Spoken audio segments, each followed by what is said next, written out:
Hey guys, so today I want to talk about whistle tones, but in the context of composers. I've made a contemporary techniques video on whistle tones. If you guys want to check that out, I will link it in the description and in the cards. But today we're going to talk about the people writing for them. The first thing to keep in mind is that whistle tones are very quiet, and they're a very thin texture. So if you're writing in the context of an ensemble, you have to be very, very careful how you set them.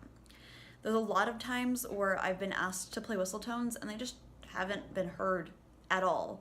Like, they're not even adding to the ambient texture, they're just covered up. And at that point, I'm sitting there like, why am I doing all of this work to create this very difficult sound and keep it stable when you can't even hear me at all? I'm okay with being an ambient background sound that adds to the collective sound. That's a totally valid reason to use this sound. But if I'm just gonna be completely covered up, I don't specially want to have to do them.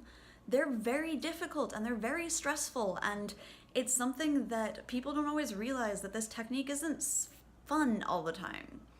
It's something that you really have to focus on, and it also means that if you're in a context where the flute is leading the line, suddenly where I might be able to move my body and give cues, I can't anymore, because if I disrupt the instrument, I'm going to disrupt the airstream and I'm going to lose the whistle tone. Yeah, that's true with all other sounds, but this whistle tone's air has to be so specific that if I move my instrument even in the slightly wrong way, I'm not going to be able to create the pitches that you want anymore. So it's something that you do have to think about in an ensemble context. Is it worth the trouble of the player performing them for the sound?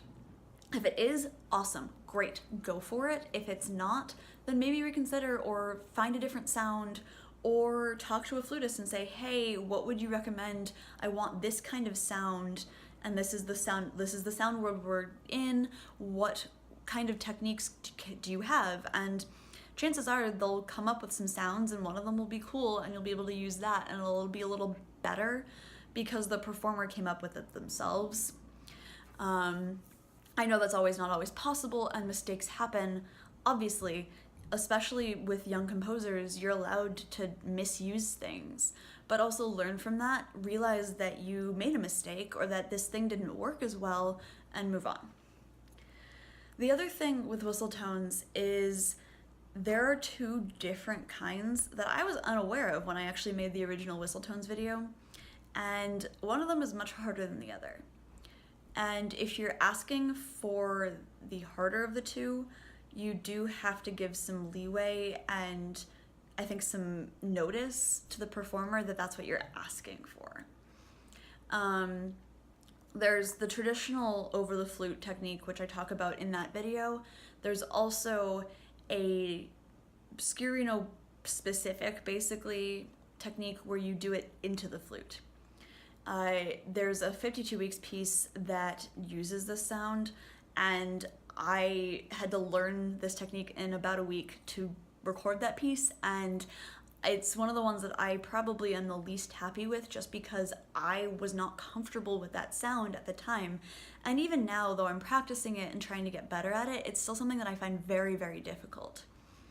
And while, yeah, it's a great thing to have in my toolbox, and I'm happy I had to learn it, it was still something that was incredibly frustrating to learn for me because it was so difficult.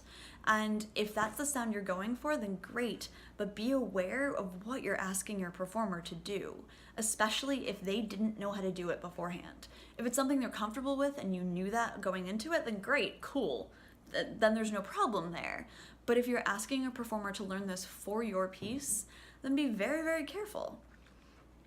It's very difficult. I just can't stress that enough.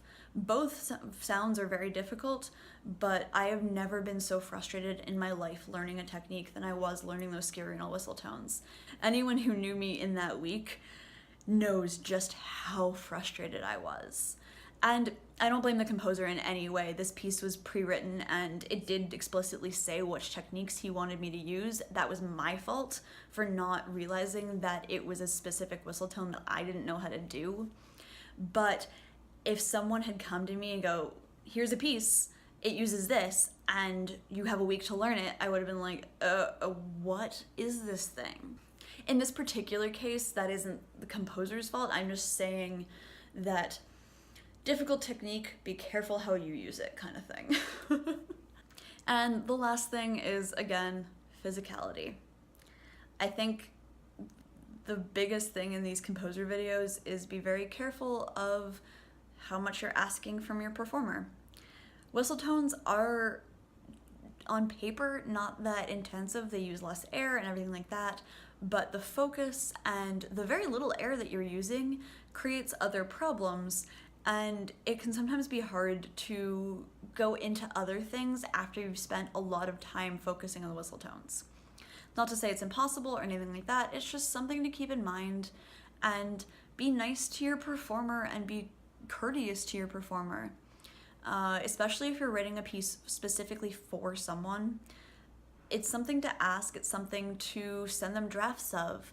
I'm a big proponent of seeing the piece in the works as well as when it's finished, when it's being written for me specifically, just because I can catch things before you guys do, because I know what I can do and I know what I can't do.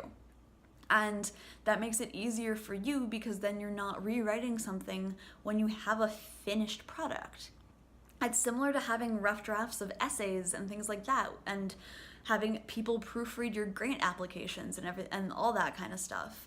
It's the same idea, it's just you have a specific person who's going to play this thing. Why not use them as a resource as well? Yeah, I hope this was helpful. If you like this video, give it a like. If you're new here, subscribe. If you want to support me more, check out my Patreon, and I will see you guys next week.